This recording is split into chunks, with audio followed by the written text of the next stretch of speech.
एक ऐसी एबिलिटी जिसका यूज करके किसी भी फोटो में इंटर करके उस फोटो के पर्टिकुलर मेमोरी को फिर से जिया जा सकता है। Isn't it fascinating? बट यही फैसिनेशन कैसे इमोशनली डिप्रेसिंग बन जाएगा वो आपको ये शो बताता है। लिंक क्लिक ये एक चाइनीज डोंगवा है। जो लोग डोंगवा इस टर्म से फेमिलियर नहीं है उनको बता दो कि एनिमे को चाइनीज में डोंगवा कहा जाता है। सो बेसिकली ये एक time travel psychological thriller mystery genre का एनिमे है। कुछ ऐसे शोज नहीं होते जिनको देखने के बाद लगता है कि what the hell did I just watched. ये शो कुछ उसी कैटेगरी का है। अगर ऑनेस्टली बताओ तो मैंने इस शो की हेवी रेटिंग की वजह से देखना चालू किया था। तो अब इस शो को पूरा देखने के बाद आई एम नॉट सरप्राइज्ड कि इस शो को इतनी ज्यादा रेटिंग क्यों मिली है। मैंने अब तक बहुत सारे टाइम ट्रैवल एनिमे शोज देखे हैं बट इस शो की इमोशनल डेप्थ और नॉस्टैल्जिक फीलिंग इस शो को उन सब से अलग बनाती है।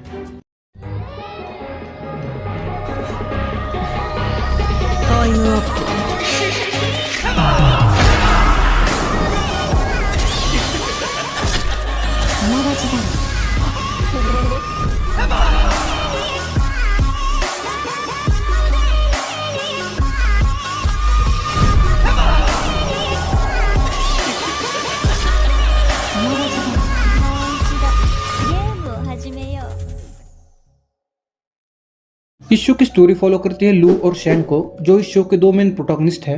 इन दोनों में से जो शैंग है उसके पास एक ऐसी एबिलिटी है जिसका यूज करके वो किसी भी फोटो के टाइमलाइन में ट्रैवल करके उस फोटो में जो भी इंसान है उसके बॉडी में एंटर कर सकता है। और जो हमारा लू है वो उन फोटोज की फ्यूचर को प्रेडिक्ट कर सकता है। तो जब शैंग किसी भी फोटो में एंटर करता है तो उसे आगे क्या करना है वो उसे लू बताता है। सो बेसिकली इन दोनों में से जो शैंग है वो चीजों को ज्यादा इमोशनली हैंडल करता है और इसके बिल्कुल अपोजिट लू चीजों को ज्यादा मेंटली हैंडल करता है। It's like watching Naruto and Sasuke.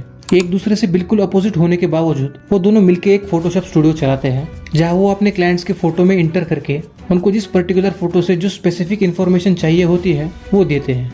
जब शैंग किसी भी क्लाइंट की फोटो में इंटर करता है तब वो वही सेम सिनारियोस दोबारा परफॉर्म करता है जो उस पर्टिकुलर क्लाइंट ने उस टाइम किए थे, जिसकी वजह से जो पर्टिकुलर इन्फॉर्मेशन उसे चाहिए थी वो उसे मिल जाती है और उसके क्लाइंट का पास्ट भी अल्टर नहीं होता। बट बेसिकली उनके एबिलिटीज के कुछ रूल्स होते हैं, कुछ लिमिट्स होती है।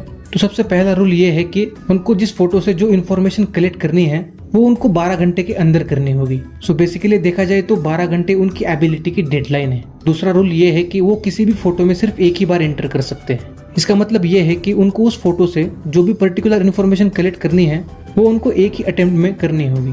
और तीसरा और सबसे इम्पोर्टेंट रूल जो उन्होंने खुद बनाया होता है, चाहे जो कुछ भी हो जाए, no matter what's the circumstances, वो लोग किसी के भी पास्ट को अल्टर नहीं करेंगे। आउट ऑफ सिंपैथी अगर उन्होंने किसी इंसान की जो पास्ट में मर चुका है जान बचाने की कोशिश की तो वो इंसान तो मरेगा ही, बट जो लोग उससे कनेक्टेड है उनकी जिंदगी भी खतरे में आ सकती है। फॉर एग्जाम्पल सपोज आपके पास फोटो ट्रैवल करने की एबिलिटी है और आपका जो सबसे करीबी दोस्त है उसके माँ की रिसेंटली डेथ हो चुकी है और अगर आप उसकी माँ को बचाने के लिए अपने दोस्त के उस ओल्ड फोटो में इंटर करते हो जिस फोटो की टाइमलाइन में उसकी माँ जिंदा थी, तो उस फोटो में इंटर करने के बाद उसकी माँ को बचाने के लिए ऐसी कुछ अलग चीजें करोगे जो उस एक्चुअल टाइमलाइन में एग्जिस्ट ही नहीं करती, जिसकी वजह से उस पर्टिकुलर फोटो की टाइमलाइन अल्टर हो जाएगी और उससे जो आउटकम निकलेगा उस आउटकम की वजह से आप उसकी माँ और अपने दोस्त दोनों को खो बैठोगे। तो उसका एक और लॉजिकल रीजन ये है कि वो जिन फोटोज में ट्रैवल करते हैं वो उनकी क्लाइंट्स की पास्ट मेमोरीज होती है और शैंग जब भी किसी फोटो में ट्रैवल करता है तब वो उन मेमोरीज के कुछ ही लम्हों को जी सकता है जो उस पर्टिकुलर फोटो में होते हैं और लू उस पर्टिकुलर फोटो के फ्यूचर को ही प्रेडिक्ट कर सकता है।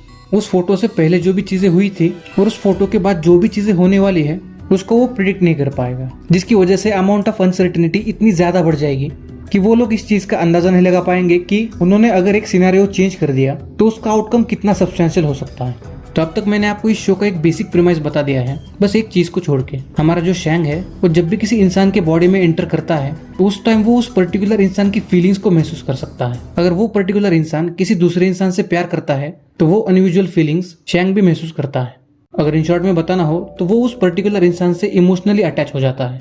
हर बार वो जब भी किसी फोटो में ट्रैवल करता है तो उस पर्टिकुलर फोटोज के इमोशंस उसके ऊपर एक इमोशनल इम्पैक्ट डाल देते हैं। और हमारी एक बेसिक ह्यूमन टेंडेंसी है कि अगर हमारे सामने कोई मुसीबत में हो जिससे हम इमोशनली अटैच फील करते हो तो हम बिना किसी आउटकम की परवाह करे उस पर्टिकुलर इंसान की मदद कर देते हैं। और वही चीज शैंग ने भी की। भावनाओं में बहकर वो कुछ अच्छी चीजें करता है जो उसे नहीं करनी चाहिए थी और उन अच्छी चीजों की वजह से वो एक पर्टिकुलर फोटो की टाइमलाइन को अल्टर कर बैठता है और उसकी वजह से जो भयानक आउटकम निकलता है और जब आप देखोगे तब आप लिटरली शॉक हो जाओगे। इस शो के सीजन 1 में टोटल 12 एपिसोड्स है और इसके हर एक एपिसोड में हमें एक नई कहानी दिखाई जाती है। इस शो के हर एक एपिसोड को इतनी ज्यादा इमोशनल डेप्थ दी गई है, उनको देखने के बाद ऐसा लगता है मानो इस शो के क्रिएटर को पता हो कि हमें इमोशनल कैसे करना है। इस शो के लगभग हर एक एपिसोड में हमें न्यू कैरेक्टर्स इंट्रोड्यूस किए जाते हैं और उन कैरेक्टर्स को इस शो में हार्डली एक एपिसोड का स्क्रीन टाइम मिला होगा, बट स्टिल उनको इतनी बेहतरीन तरीके से लिखा गया है कि आपको उनसे अटैचमेंट हो ही जाती है। इस शो के कुछ सीन्स इतने ज्यादा इमोशनली स्ट्राइकिंग है जिनको देखने के बाद आप इमोशनल हो जाओगे। मैं खुद इस शो के कुछ सीन्स देखकर नंबर ऑफ टाइम्स इमोशनल हो गया था। अभी तक मैंने आपको जितना भी इस शो के बारे में बताया है वो इस शो का इमोशनल एस्पेक्ट है। इस शो के मिस्ट्री वाले एस्पेक्ट के ऊपर तो अभी तक मैंने बात ही नहीं की है। ये शो अपने फर्स्ट एपिसोड से ही एक और अलग प्लॉट डेवलप करता है along with the emotional plot जो हमें दिखाया जाता है। और जैसे ही हमें लगता है कि हम एक स्लाइस ऑफ लाइफ एनिमे देख रहे हैं, तब अचानक से जो चीजें और मिस्ट्रीज हमारे सामने रिवील होती है और उन मिस्ट्रीज का हर एक एपिसोड के साथ जो कनेक्शन बिठाया जाता है वो काफी ज्यादा इंसेन है। और उस टाइम आपको लगेगा कि आप एक अलग ही शो देख रहे हो।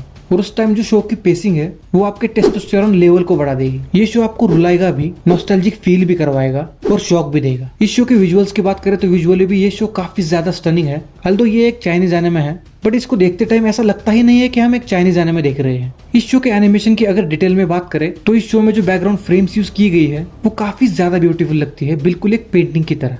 और उस पर्टिकुलर सीन को देखते टाइम काफी अच्छी फीलिंग देके जाती है। अल्दो कैरेक्टर्स के कुछ मोमेंट्स मुझे थोड़े अनयूजुअल लगे बिकॉज मुझे चाइनीज एनिमेशन देखने की उतनी आदत नहीं है। और अगर इसी क्वालिटी के एनिमे चाइना बनाने लगा तो जल्द ही जापानीज एनिमे इंडस्ट्री को एक अच्छा खासा राइवल मिल जाएगा। बस इस शो के साथ एक ही दिक्कत है और वो ये है कि इस शो का इंग्लिश और जापानीज डब बहुत सारे जगहों पे अवेलेबल ही नहीं है, और जहाँ पे अवेलेबल है वहाँ पर उसकी डबिंग आगे पीछे हो रखी है। तो अगर आपको इस शो को बिना किसी दिक्कत के देखना है तो आपको इस शो को Chinese audio plus English subtitle में देखना होगा। बट इन सब के बावजूद ये show one of my favourite anime shows में से एक है। इस शो की स्टोरी, इसका एनिमेशन, इसकी मिस्ट्री, टाइम ट्रैवल कॉन्सेप्ट इस शो को इतना ज्यादा इंसेन बनाता है कि आपको सिर्फ इसके सीजन 1 से मन ही नहीं भरेगा। बाय द वे इस शो का सीजन 2 करंटली ऑनगोइंग चल रहा है, तो अगर आपको वो देखना है तो उससे पहले आपको इस शो का सीजन 1 देखना होगा। ये शो आपका चाइनीज एनिमे की तरफ देखने का नजरिया ही बदल देगा। तो अगर आप डेस्परेटली एक साइकोलॉजिकल थ्रिलर एनिमे को ढूंढ रहे हो, आई कैन अश्योर यू कि ये शो आपको फुल्ली सेटिस्फाई करेगा। So go and watch link click.